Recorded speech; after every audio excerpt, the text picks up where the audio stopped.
안녕하세요, 에이머 여러분. 자산관리 플랫폼 에임의 창업자 이지혜입니다. 여러분들이 에임에 주시는 많은 질문 중에 최근에 가장 자주 하시는 질문 5개를 오늘 뽑아왔어요. 많은 분들이 하루에도 20건 이상 유사한 질문을 주시기 때문에 더 많은 분들이 사실 더 궁금해하시는 내용일 것 같아서 같이 나눈다는 관점에서 동영상으로 준비해봤습니다. 첫 번째 질문, 코로나 확산 이후 상황이 계속 안 좋은데 괜찮을까요? 불안합니다. 3월 중순에 많이 주셨던 문의인데요. 급격하게 시장이 정말 패닉셀을 하는 과정에서 저희가 잘 잡아놓은 포트폴리오도 일시적으로 떨어졌었어요. 그래서 최대 원화 기준으로 7에서 10% 정도 불안한 마음을 가지셨던 순간이 있었거든요. 그 다음에 어떻게 됐어요? 에임의 포트폴리오는 시장과 달리 다시 급격하게 상승해서 지금은 코로나가 언제 있었냐는 듯 다시 원위치로 돌아왔잖아요. 제가 알려드리는 거는 이 어려운 시기에 현금화했던 분들은 있어요. 전체 고객 중에 많지는 않은데 너무 마음이 아팠는데 손실 실현하고 그냥 나가신 거거든요. 근데 보셨잖아요, 여러분들은. 이것이 다 회복되는 지나가는 파도였다는 걸. 그리고 지금부터는 이제 남들과 다른 차별화된 성과가 더 눈에 보이실 거예요. 그렇다고 해서 뭔가 우리가 불안해할 필요가 없고 아무 일도 일어나지 않았다라는 게 아니라 침체기의 초기라는 걸 이해하시면 돼요. 경기 침체기에는 자산을 잘 지키면서 우리 배당 수익 받고, 만약에 추가적인 위기가 오면, 저는 어닝 쇼크 얘기 많이 해요. 이제 기업들의 실적이 특히 선진국 중심으로 서비스 업계나 오프라인 기반의 산업들이 굉장히 어렵잖아요. 그래서 이런 산업들의 실적이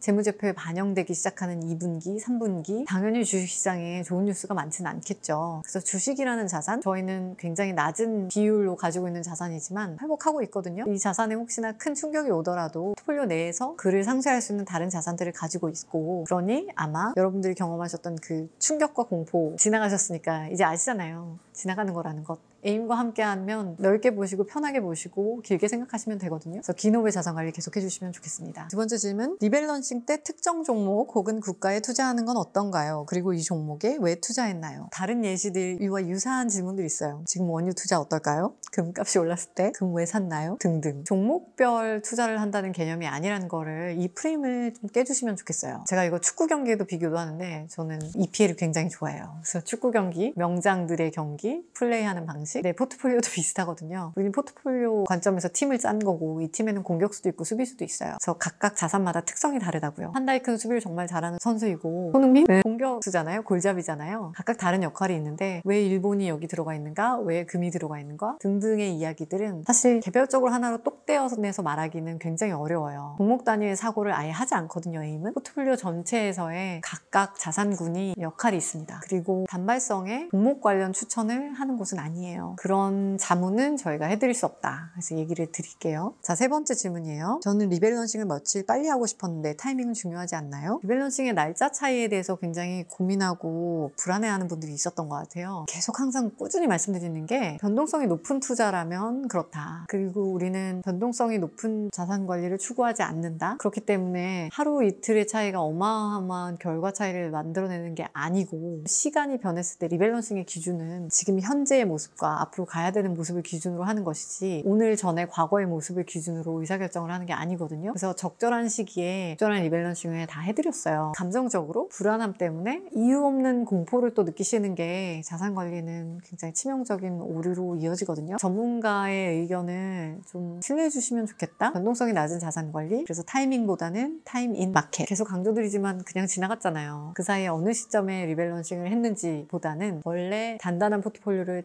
두었기 때문에 다시 돌아오게 돼 있었거든요. 거기에 더하여 시장의 전망이 바뀌었기 때문에 저희는 침체기에 맞는 자산 배분을 해드린 거지, 패닉셀을 한 것도 아니고 패닉 바이를 한 것도 아니에요. 단기적인 성향의 타이밍 잡는 투자와는 꾸준히 구분해 주시면 좋겠어요. 네 번째 질문, 지금 같은 상황에 에임을 시작하거나 추가 계약을 해도 괜찮을까요? 이게 원론적인 답변 같지만 정답은 늘 하나예요. 자금에 주어진 시간, 그리고 이루고자 하는 목표를 항상 생각해 보셔야 돼요. 시간이 충분한 돈이라면 자산 관리를 언제든지 빨리 시작하셔야 되는 거예요. 우리는 시간을 투자해야 이 자산을 늘릴 수 있거든요. 그 시간이 6개월짜리 시간이라면 저는 에임 하지 말라고 말씀드려요. 그건 요행을 바라시는 거잖아요. 어떤 일을 하던 성과를 내는 데는 6개월로 되지 않아요. 정말 하물며 되게 구조화된 채권과 주식을 발행할 수 있는 단단한 기업이나 정부라면 굉장히 거대한 메커니즘이 도는 거예요. 우리가 말하는 자본시장은 순식간에 수익이 오르고 순식간에 수익이 내리고, 이런 건 작은 주식 종목 하나. 근데 저희는 합리적이고 많은 사람들이 실제 큰 돈을 맡겨도 불안하지 않은 전략을 전략을 드리는 거거든요. 그래서 이 전략의 특성은 정말 기관처럼 생각하는 거예요. 합리적으로. 무모하게 베팅하지 않는 방식을 통해서 무모하게 잃지도 않아요. 그리고 시장에 주는 이 불확실성에 대한 프리미엄은 항상 있어요. 리스크 프리미엄이라고 해요. 프리미엄이 여러분들의 포트폴리오로 담길 거라는 걸 의심하지 마세요. 마지막 질문입니다. 우리가 답변하는 것과 답변하지 않는 것을 말씀드리려고 해요. 금융투자를 하는 데 있어서 필요한 합리적이고 검증된 철학 그리고 원칙들을 많이 알려드려요. 그걸 기반으로 에임의 자산 배분이 이루어지고 그걸 기반으로 여러분의 자산이 관리되니까요. 그렇지만 단발성의 개인적인 주장, 논거, 뭔가 이런 성과 저런 성과가 나는 데에 대한 되게 미시적인 이유, 근거와 설명, 요구, 에임과 관련 없는 개인적인 투자 문의 이런 것들은 답해드리기가 되게 어려워요. 이 과정에 정말 제가 시간이 정말 많아서 한 분 한 분을 다 보듬고 케어할 수 있다면 너무 좋겠어요. 근데 그 과정이 즐겁지만은 않더라고요. 많이 노력했어요. 저처럼 이렇게 1대1로 많은 분들과 전화하고 그런 대표가 어디 있겠어요. 근데 이 개인적인 레벨에서 제가 느끼게 되는 건 저와 회사에 대한 존중 부재, 신뢰 부재 이런 게 너무 많더라고요. 그래서 상처를 너무 많이 받아요. 원칙과 철학에 대해서